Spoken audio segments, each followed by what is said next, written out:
Hey everybody, Zuri here, and I wanted to talk to you about deconstructing when you're feeling overwhelmed.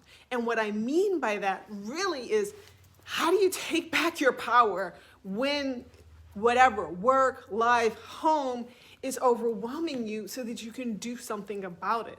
And this is so important because when we're overwhelmed, we are sucked in and we're in the swirl. And the thing is, when you are in the swirl of the thick of things, it is very difficult to do anything but stay in the swirl. And the swirl is miserable. That's when we're stressed. That's when we're strung out. That's when we are not actually thinking at our best. We're not being proactive, and we're most likely being reactive to the next thing that's happening and the next thing and the next thing.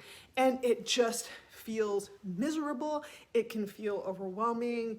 And what do we do about that? And there have been many times when I have been in that space, and there have been times I've coached countless of clients who've been through that space, and I've really learned some fundamental tools of how we deal with that. And one of the first important things is to deconstruct and understand what's happening, because the overwhelm comes from being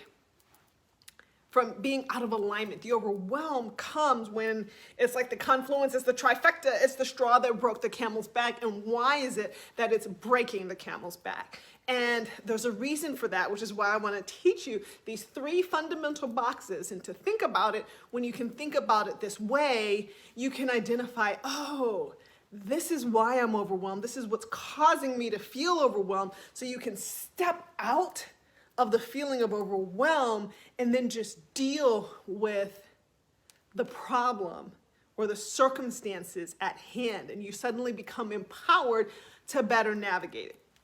So here's what I mean. Let's talk about it. There's 3 fundamental pieces to look at. One is around, do I have the knowledge, tools, strategies to deal with this problem? That's the first big bucket. I'm going to go through each of these in detail. The second big bucket is, do I actually believe that I can deal with this, understand what's holding me back, and do I have clarity around what needs to happen?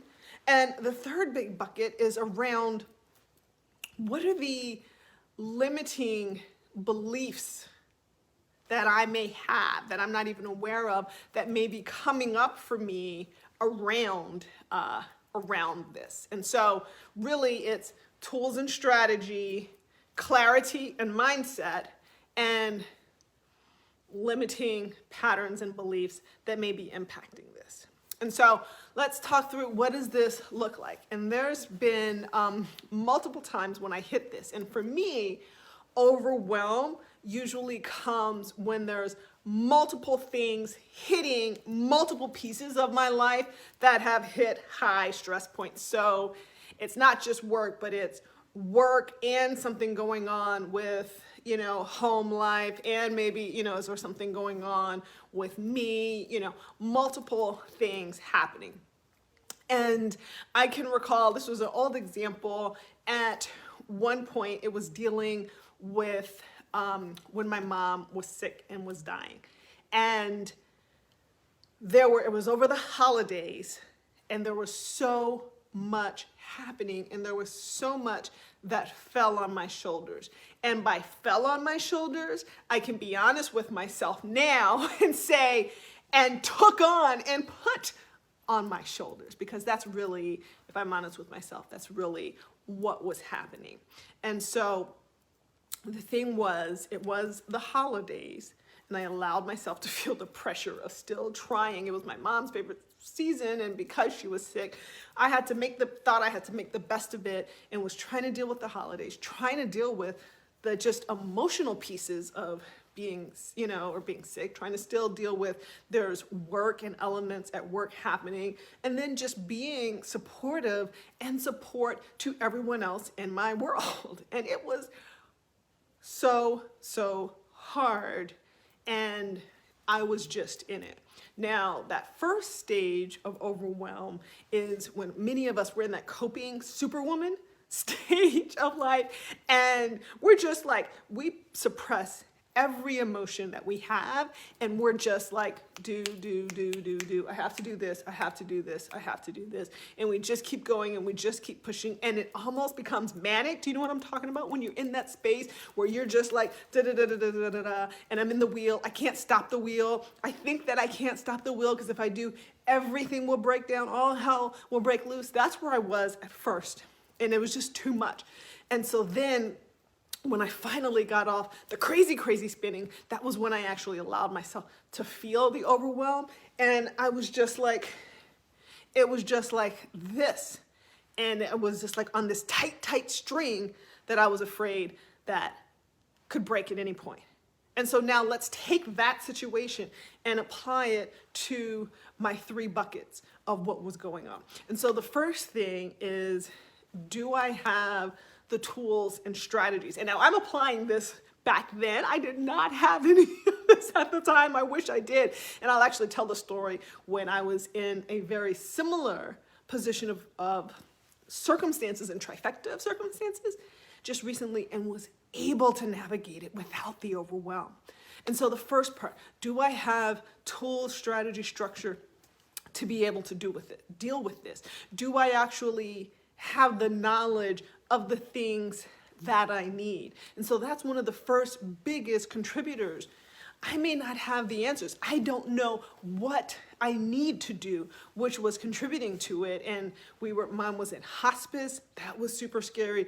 Didn't know things, dealing with, oh my gosh, this could be any day, how to deal and cope with that. What are the things that I need to do? So part of that, like when we, especially as Black women, and we have learned how to, the one thing we often have control of is, I know what I know, I'm smart, I'm talented.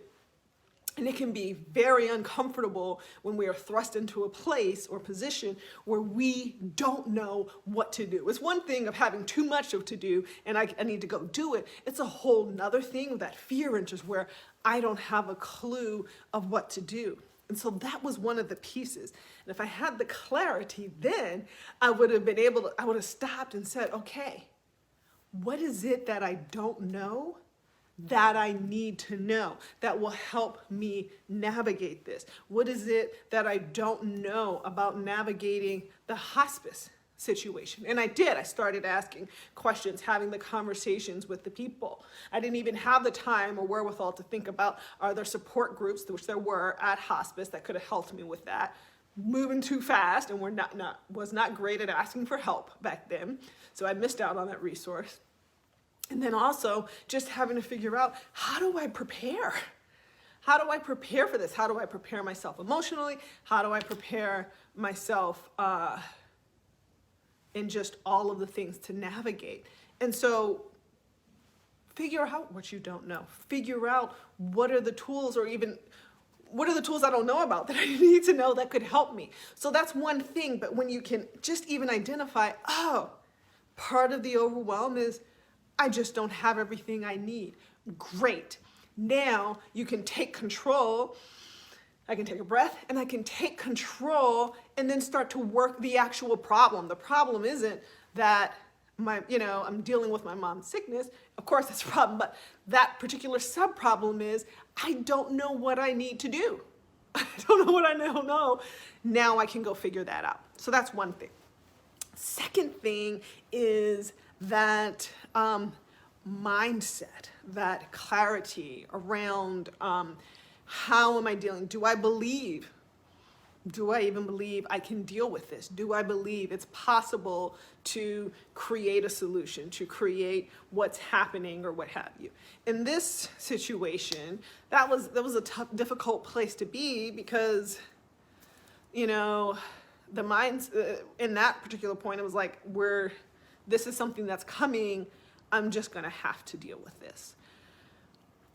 In retrospect, what I realized is how I could have also built a greater clarity on what are my intentions for how I want to show up for my mom? What are my intentions on how I want to show up for myself and my family? And be okay with that clarity, like however I want to show up, that's a win. All the other stuff and all that we're navigating, if I'm doing this in alignment with my intentions of who I am, how I want to be, then that is great. And that relieves a lot of pressure that we have on, am I doing it right? And am I doing this? And am I going to fail? And all of that. When you can build the clarity around the intentions, out of how you want to, not even the intentions on the result, because sometimes it is the clarity around this is the result I want, but ask yourself, how do I want to move through this? What do I value? What's important to me on this? For example, if you're dealing with something at work, is the work resolution at all costs what's important? Or is it, I'm going to do my best, but I am not going to let go of showing up for my family. I'm not going to let go of taking care of myself as a result of it. Because when you get clear on what's really important to you, it just helps align all of the different pieces. So if what's important to you is I'm going to still stay healthy and take care of myself, it becomes a filter for how you're making decisions. No, I'm not going to make a decision when that requires me to stay up to 2 in the morning. No, I'm not going to make that decision when that'll require me doing that extra thing. Is that worth it to me and my health? No. So would that be a nice little tweak of something to make it even more perfect? Yes. Is that important? No. And I can let it go. So when you can think about that and build that clarity, it's huge. Once again, it not only allows you to take the power back for yourself, but it also creates a framework of a decision structure. What's important and what's not important. So you've got to create that vision and clarity for yourself. Hopefully you've already done that on things just period in life, but in whatever you're navigating, what's the end result you want to achieve? And even more important, how do you want to show up for yourself and others? What are your intentions around that? And allow that to do it. And then lastly, the last piece, which is so important and can also oftentimes be such a sticky piece, is around what are my limiting patterns and beliefs that are holding me back, slowing me down, sabotaging what's happening.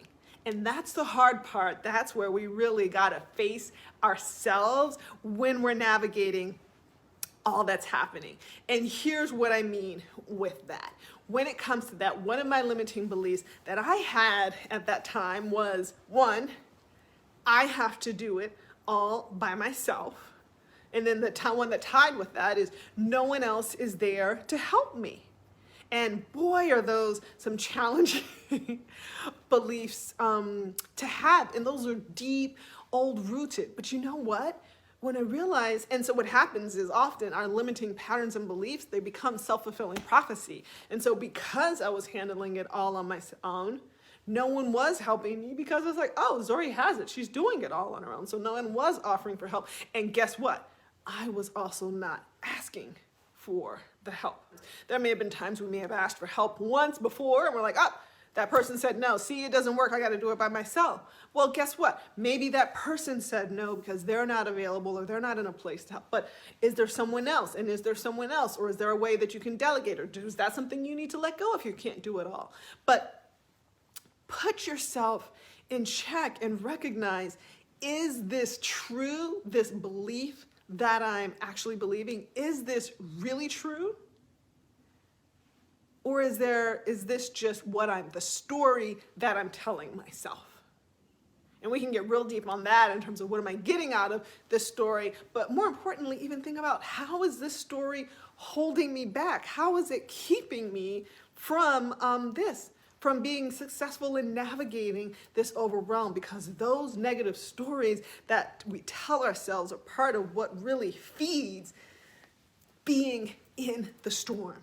And some of those other stories are, I'll never figure this out. I'm not going to be successful. I'm going to fail and everything is going to fall apart. All of these different things, but are they really true?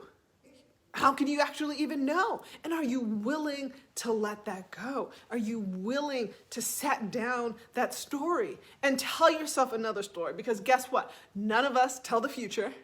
None of us know the future. And truth be told, the stories we tell are just conditioning results of our past that either others told to us or that we told ourselves are the result of data points of the past. But guess what? Those data points are in the past. You do not need to carry them into the future, because all we do is we keep carrying the data points of the past, telling ourselves a limiting story, which then impacts how we show up and what we're doing, and then drives us to create the future that we don't want based on those old stories. So guess what? Tell a new story. I invite you to let it go and tell a new story. And so what if when you're going through the circumstances, because the circumstances aren't what's creating the overwhelm, it's our negative stories, it's the beliefs, it's the lack of clarity we have about how to navigate it. It's about us telling ourselves that we're failing or we're screwing up or we can't do it or we don't, all the negative stuff. Let go of the negative. And breathe in. What if you told yourself, you know what? I am doing the best I can. You know what? You're rocking it. You are doing a good job. You know what? One way or another, I'm going to get through this. This too shall pass. All of those things. There's a purpose in this. There's a gift in this. I am getting stronger. I am getting better. I will get through this. Imagine if you were telling yourself those stories. How would that situation shift? Would you feel as overwhelmed? Because guess what?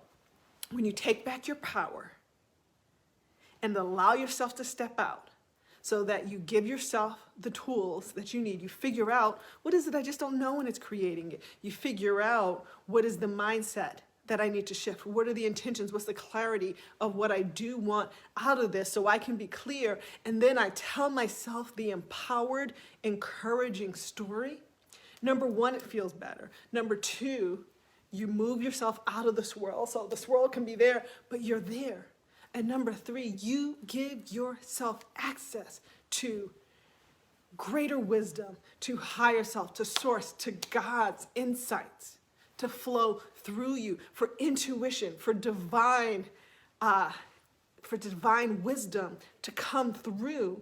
So not only do you feel better about navigating it, that you will then navigate it better, and it doesn't even feel overwhelming. Sure, it can be a lot. Sure, it can be exhausting, but that's a whole lot better than overwhelming. So I hope that helps. And remember, just to recap, 3 pieces to think about to understand, where does my overwhelm lie? Is it because I don't have the tool, strategy, structure, knowledge of how to deal with it? Is it because I don't have the clarity, beliefs, mindset of how I want to get through this, how I want to show up, and what does that look like for how I navigate it? Or is it because of the limiting patterns and beliefs that I'm telling myself, the bullshit stories I'm telling myself about it, that's making it so miserable? Or some combination of any of the 2 or 3 of those. And so when you deconstruct and understand where and why the overwhelm is coming from, it gets so much easier to deal with. And then you just navigate. So I hope this helps. Comment and let me know any areas that really resonate for you or that you're going through yourself. Sending you big, big love. Till next time.